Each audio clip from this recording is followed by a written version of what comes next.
Okay, we're starting a few minutes late today because life. Okay, where was I? What are we doing? Today I am making an apple cider vinegar, not vinegar, there's no vinegar, apple cider pork stew.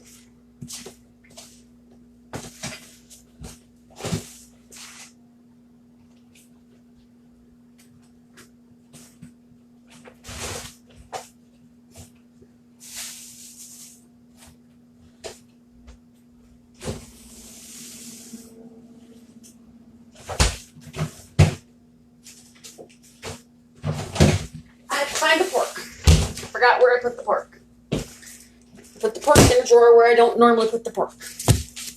Now, I'm going to be doing this in my cast iron Dutch oven on the stove.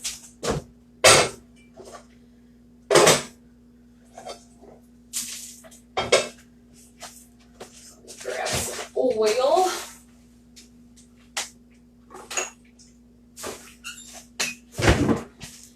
I'm going to preheat that Dutch oven on the stove. When you're working with cast iron especially, you want it hot before you put any food in it.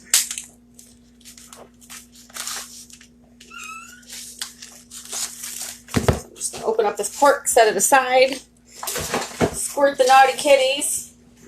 Naughty kitties, naughty kitties. Set that aside. And while I'm waiting for that pot to heat, I'm going to jar up yesterday's sauerkraut, which I still have not managed to jar up, but that's okay because that means it's been sitting here for a full day. That salt soaking into the cabbage, and I'm just going to stuff this cabbage, this red cabbage, as much of it as I can into this quart jar. And it looks like maybe I might be able to get it all in there.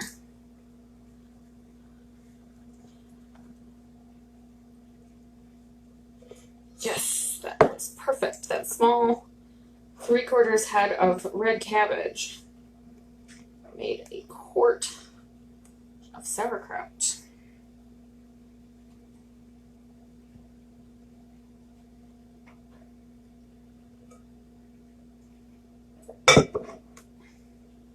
And I'm just going to pour the rest of the liquid from that right on top of it. Did not produce a whole lot of liquid, which I kind of figured was going to happen. Because as I mentioned in yesterday's show, fresh cabbage, you can get enough liquid out of it usually to cover itself. But with less fresh cabbage, this one's been sitting in the fridge for a few weeks. You just need to add some water.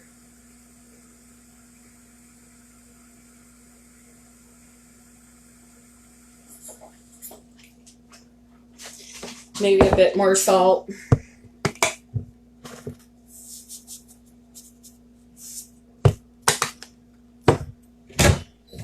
Cinnamon.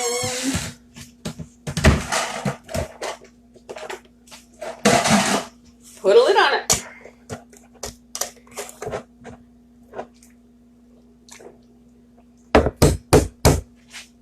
Red cabbage sauerkraut.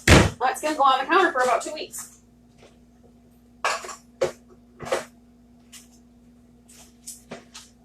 Well, yesterday I started my brand new milk kefir grains, and they are ready to strain.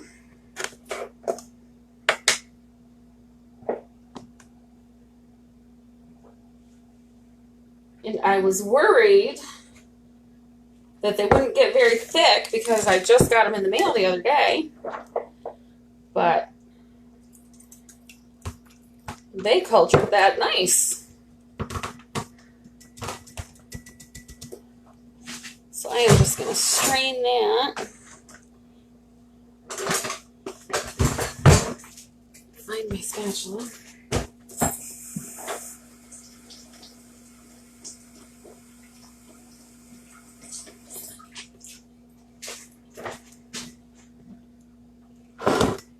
this is all I do with this. Just swirl it around.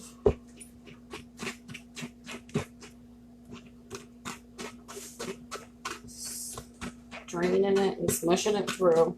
The grains are big enough that they won't go through the mesh. The mesh will capture the grains. And those just go into the next batch to culture the next batch.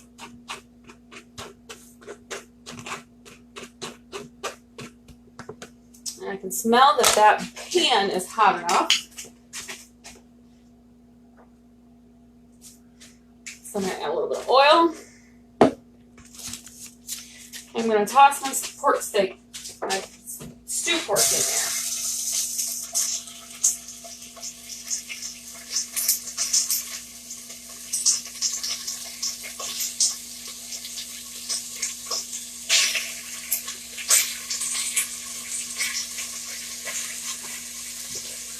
I'm sure you can hear that sizzling, crackling. So while that's sizzling, I'm just going to keep on working on this water keeper. So today's stew, I have some homemade apple cider that I made last week. And I'm going to brown this pork. The pork is browning right now.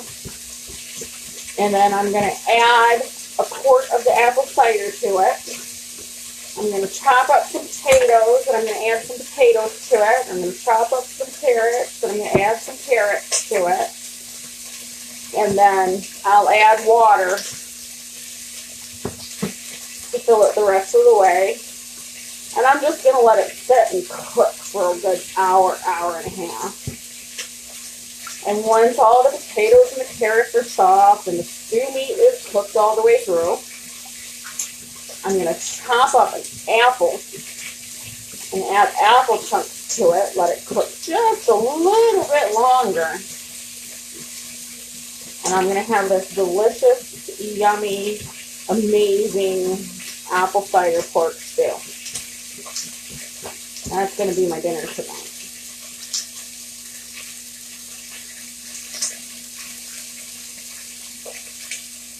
And the reason I'm doing it in the Dutch oven today rather than my rice cooker, I would usually cook my soup in my rice cooker, partly because I need to brown this pork. I want to brown it, sear it, and also because my rice cooker is currently full of potato soup in the refrigerator, and I just don't want to bother with cleaning my rice cooker right now. So we're going to use the Dutch oven, which is not a bad thing.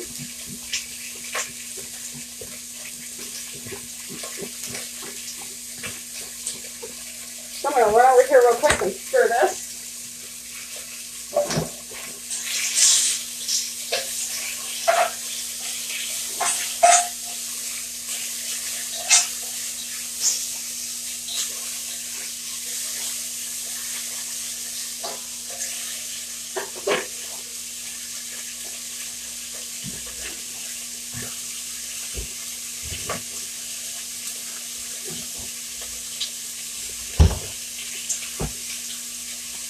This is a quart of the apple cider that I made last week. A little less than a quart. Oh, it's so yummy. It's a sweet apple cider. I'm just going to pour this right in here.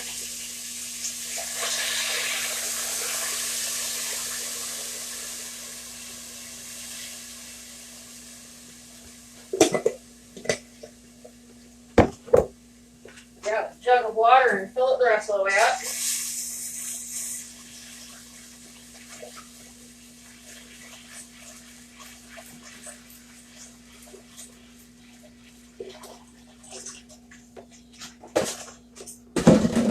There we go, that's going. Let me finish this kefir up.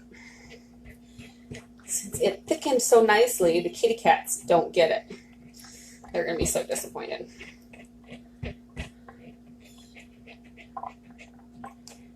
And since it thickened so quickly, it had separated from the whey in just the last 24 hours since I started it. Since it did work so quickly, that means I have too many grains for the pint that I did yesterday. So today what I'm going to do is I'm going to put it up into a quart jar. I'm going to move my grains up to a quart jar. Because while you can still use it, you can still drink it. You can mix the curd and the whey back up. It's just fine. It doesn't hurt it. I prefer to catch mine before it separates. It's just a personal preference.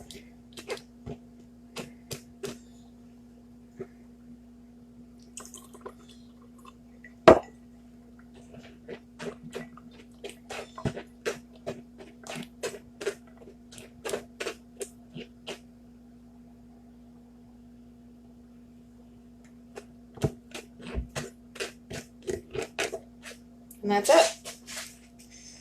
Those are what's left of my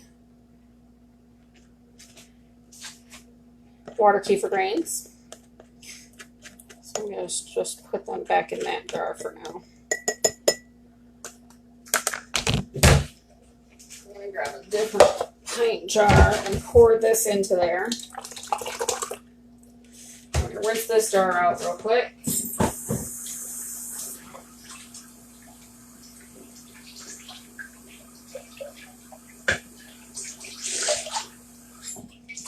I'm just going to reuse this jar for those kefir grains because it's not contaminated.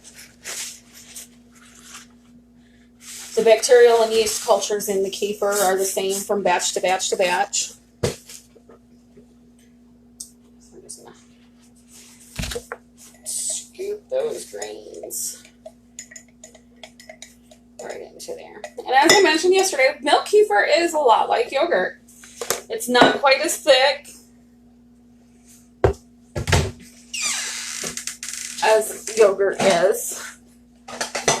It can be a little bit more tart than yogurt is, and if you let it go for too long, then it will become alcoholic because it does have yeast in it, not just the bacterial cultures. Yogurt is bacterial cultures. It doesn't have yeast in it, so it's not going to get alcoholic like that.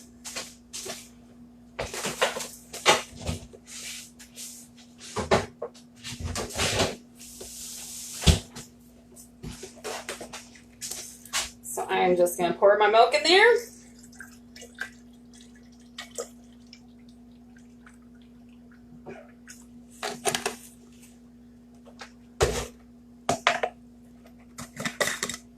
Put a lid on it.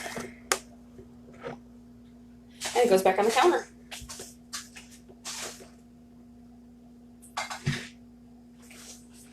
Milk kefir is a room temperature culture.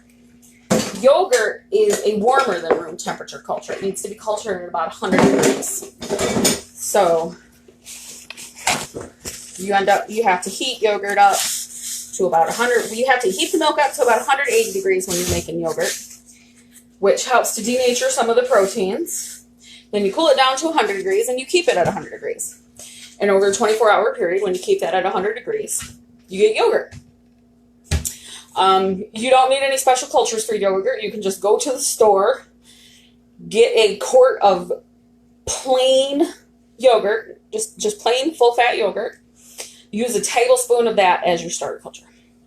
So you take your milk, heat it up to 180 degrees, let it cool down to about 100 degrees, stir in a tablespoon of yogurt you want with live active cultures, stir in your tablespoon of yogurt, and find some way to keep that warm, about 100 degrees for the day. I have a little yogurt maker, makes a quart of yogurt, holds it that way. You can do it in a crock pot where you will heat the milk in the crock pot, let it cool, and once it's cooled down to 100 degrees, stir in your yogurt starter, and then wrap it with towels. Another way you can do it is get a styrofoam cooler and put the milk in quart jars, heat the milk to 180, put it in quart jars, put it into the styrofoam cooler, let it sit open until the milk has dropped to 100 degrees, put another couple of quart jars with boiled water in there, stir the culture into the milk, put the lid on it, and let it set, and it'll keep it warm.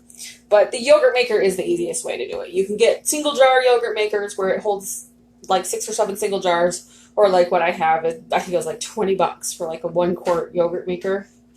Man Beast accidentally threw the insert away once, but it turns out those 1-quart tubs of yogurt that you get at the store fit perfect. So I will, when I decide that I want to make yogurt, I'll go buy one of those 1-quart tubs of yogurt, use what's there until it's almost gone, and then I'll use that almost gone portion as my starter. So now I need to chop some carrots up. I had to run to the store and grab those earlier because I didn't have any carrots. I do have potatoes. So let me grab some potatoes too.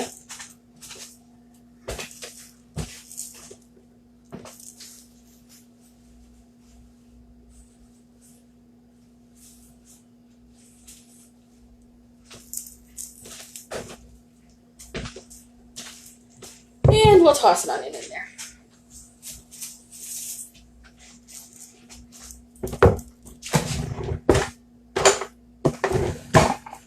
Now, I don't peel my carrots and potatoes. I'll just rinse them off.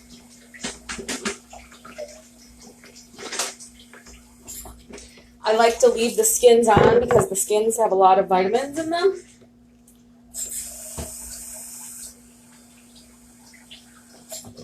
We lose a lot of nutrition. We lose a lot of nutrients when we skin stuff. Slice the ends of the carrots off. And then chop them into chunks. Now, you get to decide how you like these.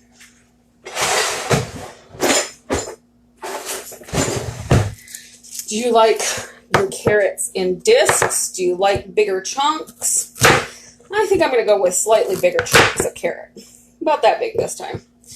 They're going to take a little bit longer to cook, but that's fine.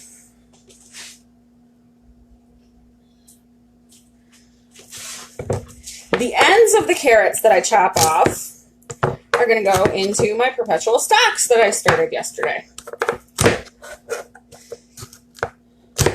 There's one that's got beef bones and some pork rib bones in it, and then there's another one that's got a turkey neck and some chicken giblets in it.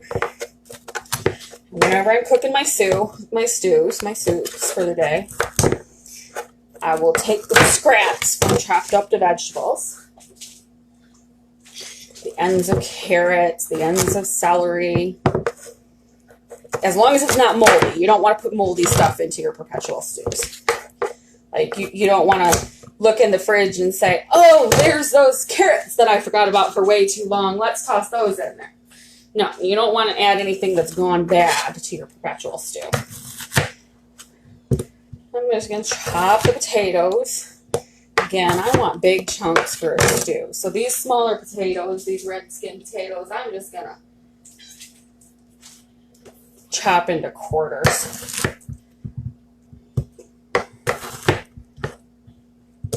And with potatoes, if there's any eyes, you want to make sure you cut the eyes out. Potatoes are part of the nightshade family.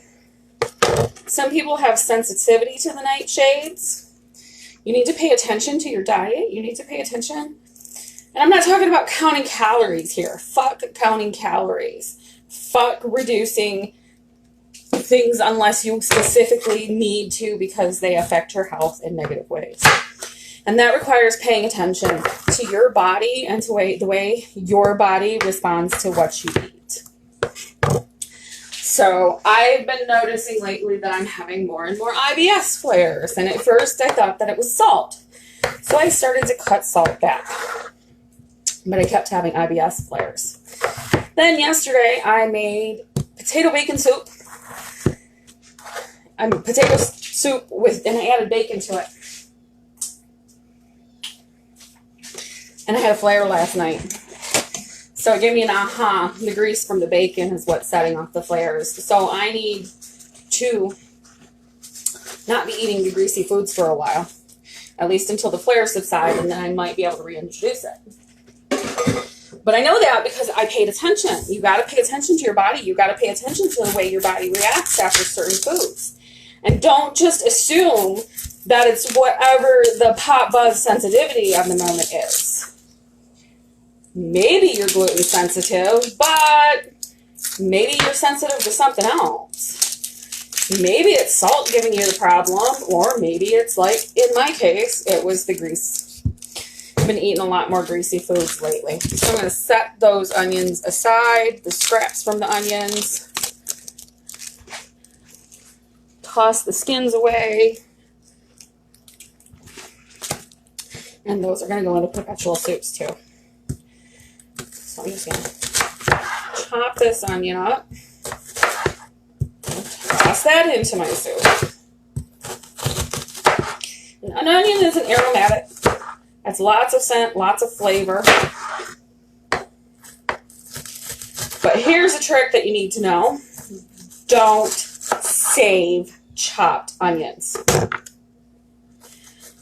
Onions, over time, after being cut, will oxidize. And they will create a toxic compound that can make you sick. Probably not going to kill you sort of sick, but definitely going to make you have unpleasant body symptoms sort of sick.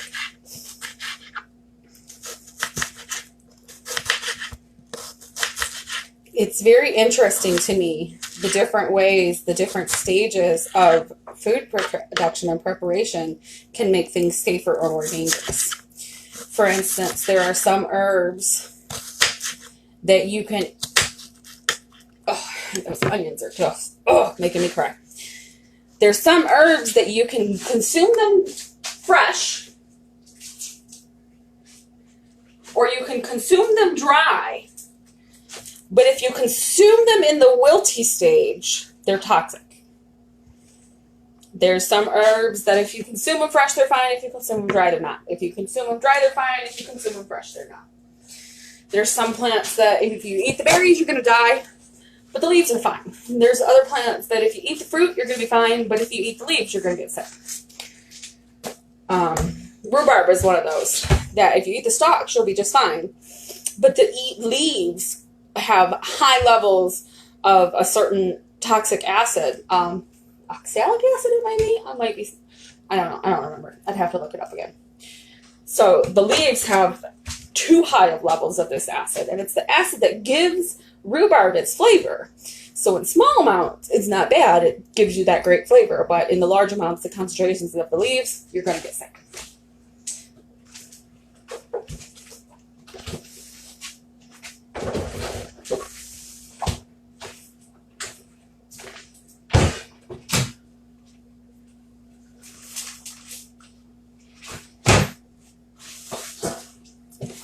Next up, we are going to start a sourdough starter.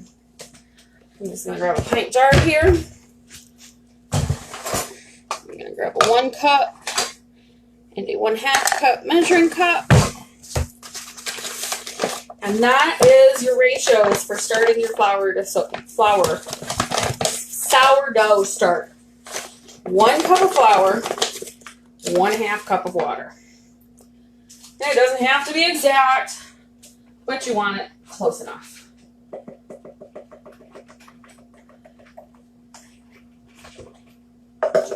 Sink because I made a mess. That jar's not going to be big enough, so let's wash this jar.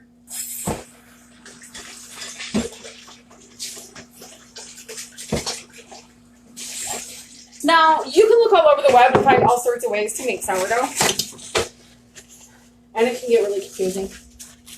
The truth is, you're going to have to experiment. The truth is, you're going to have to figure out what works for you, what works for your environment, what works for the way you kind of eat, the way you cook, and the breads that you make. And this is kind of how I am with all of life.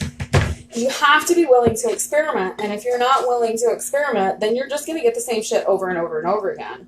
And that just gets tedious and boring, and who wants to have a boring life?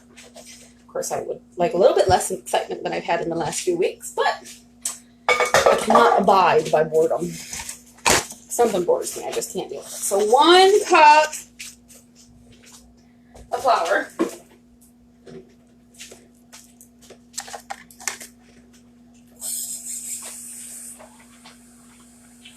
And a 1/2 cup of filtered water. And then just grab something to stir it. I'm just going to use this knife to stir it. And it might get a little stiff to stir. But just keep stirring it until all the flour is incorporated, is wet. It's kind of this glob.